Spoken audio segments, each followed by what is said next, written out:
Mes salutations paroliers et parolières. Je prie que le Seigneur bénisse ta journée et que sa grâce demeure sur ta vie. Bienvenue à notre dévotion matinale. Ce matin, le docteur Yazi te parlera du karma. Galates chapitre 6, en son verset 7. La Bible déclare ce qui suit. Ne vous y trompez pas. On ne se moque pas de Dieu. Ce qu'un homme aura sémé, il le moissonnera aussi. Celui qui sème pour sa chair moissonnera de la chair la corruption, mais celui qui sème pour l'esprit moissonnera de l'esprit la vie éternelle. Amen. Lorsque vous lirez la Bible de la Genèse à l'Apocalypse, jamais vous ne verrez apparaître le mot karma. Ce mot n'est pas un mot biblique. Le mot karma, en vérité, est une expression spirituelle tirée de la croyance bouddhiste.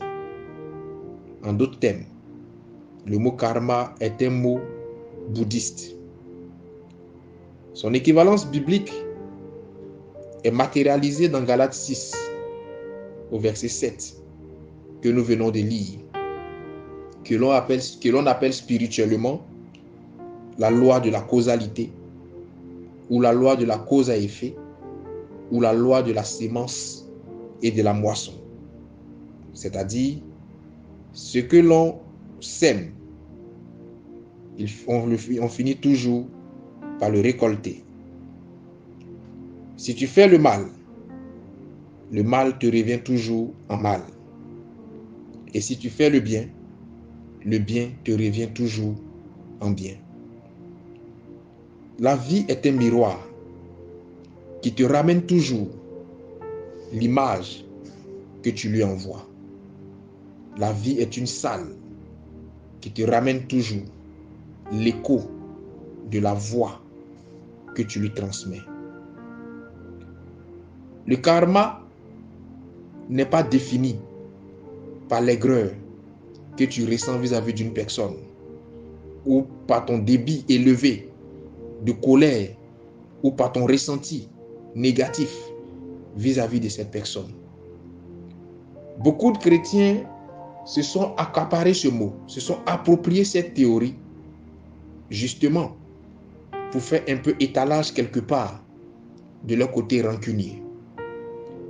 Dieu ne fait pas récolter aux uns et aux autres la conséquence de leurs actions en tenant compte de tes humeurs. Dieu fait récolter aux uns et aux autres la conséquence de leurs actions en tenant compte de sa volonté, mais en tenant compte surtout de son temps.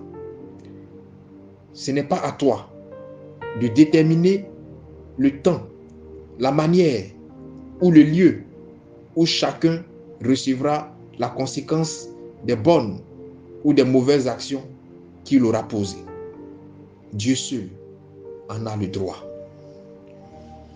Évite de le faire. Tu risques d'être surpris, car Dieu seul sait et décide de toutes choses. Le monde spirituel ne fonctionne pas seulement selon tes humeurs ou selon ton jugement charnel. Il fonctionne plutôt selon la volonté du maître des temps et des circonstances. Et ce maître-là s'appelle Dieu, l'Éternel des armées, le Dieu sacré des Hébreux. Si tu as une aigreur vis-à-vis de quelqu'un, ravale ton aigreur, car ce n'est pas sûr que son karma se manifeste du jour au lendemain.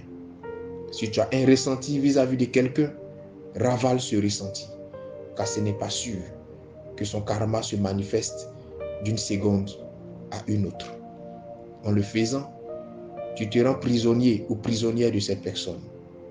Évacue ta haine, évacue ta frustration et laisse Dieu décider de toutes choses. Car il arrive souvent que l'on sème des choses négatives en 2022 et que l'on les récolte en 2032. Tu risques d'attendre 10 ans d'aigreur, 10 ans de colère, et cela ne sera pas à ton avantage. Ça t'accordera des ulcères, ça te donnera des maladies, ça te donnera des tensions, et ce sont les pauvres pasteurs qui vont souffrir en train de prier pour toi. La bonne prière, parfois, se résume à évacuer ton ressenti négatif vis-à-vis des uns et des autres. Ça sera une bonne délivrance pour toi, où le jeune n'aura même pas besoin d'intervenir. Que la grâce de Dieu soit sur toi. Shalom chez toi.